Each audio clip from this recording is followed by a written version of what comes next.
Team 2, 20 marks. Team 3, that is Team 5, 0. Next Team 6, 5. And Team 8, 10. Yeah, now revealing the answers. Dharmaraju శంఖం పేరు అనంత విజయం. భీష్ముడి ధ్వజపతాకము తాళ వృక్షము తాటి చెట్టు. శ్రీకృష్ణుడి కథ పేరు కౌముది. దాన్ని ఇచ్చింది ఎవరు అంటే అగ్నిదేవుడు. అగ్నిదేవుడు పాండవ దహనం అప్పుడు ఇచ్చినాడు. Adaptive parents of Karna Radha and Adhiratha. So team 2 కి ఇచ్చిన క్వశ్చన్స్. భీముడి శంఖం పేరు పౌండ్రం. భీష్ముడి ధ్వజపతాకం భీముడి ధ్వజపతాకం లయన్. కర్ణుడి రథసారథి శల్య. శల్యుడు దుర్యోధనుడికి ఎలా బంధువు అంటే నిజంగా చెప్పాలంటే దుర్యోధనుడికి బంధువు కాదు, కాదు వాళ్ళ మేనమా. మద్రరాజు శల్యుడు బయట ఆయన సోదరి మాద్రికి ఇచ్చి పాండవరాజు పెళ్లి చేస్తాడు. సో శ్రీకృష్ణుడి ధనస్సు పేరు శాక్యం. సో దెన్ అర్జునుడి శంఖం పేరు దేవదత్త. ఈ పేరు చాలాసార్లు విన్నారు కానీ మర్చిపోయాను. సో కర్ణుడి ధ్వజపతాకం ఏనుగు. లక్ష్మణుడు ముక్కు చెవులు కోరేసిన ఇంకొక స్త్రీ అయోముఖి. అంగదుడు హనుమంతుడు వాళ్ళు దక్షిణం వైపు వెళ్ళినప్పుడు అక్కడ ఒక గుహలో పట్టుబడతారు. ఆ గుహ స్వయంప్రభా గుహ. సీతమ్మను మొట్టమొదట అప్పటి ఎత్తికెళ్ళిన వాడు విరాధుడు. విరాధుడు అనే రాక్షసులు మొదట ఎత్తుకోబోతారు, దాన్ని కిడ్నాప్ చేశారు. సో నెక్స్ట్ టీమ్ 4 కి వచ్చిన క్వశ్చన్స్. నకులుడి శంఖం సుఘోషం. దుర్యోధనుడి ధ్వజపతాకం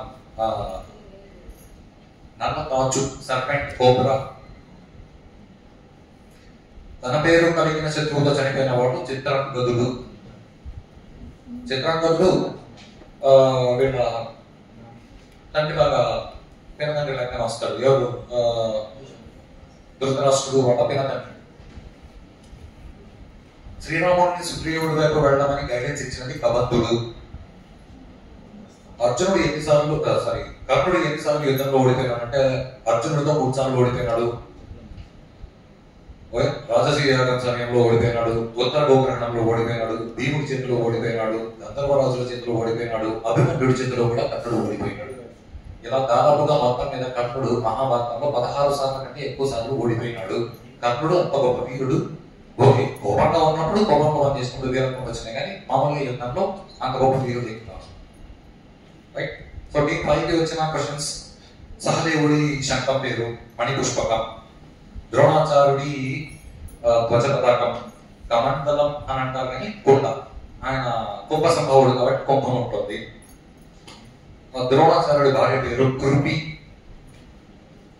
సో వీళ్ళు చెప్పిన కరెక్ట్ ఆన్సర్. పరశురాముడి 3 శిష్యులు భీష్ముడు, ద్రోణుడు, కర్ణుడు యుద్ధంలో పార్టిసిపేట్ చేశారు. హిరణ్యధను అని ఎవరికి పేరు అంటే the army chief of Jarasandha. జరాసంధుడి సైన్యాధ్యక్షుడి పేరు హిరణ్యధను.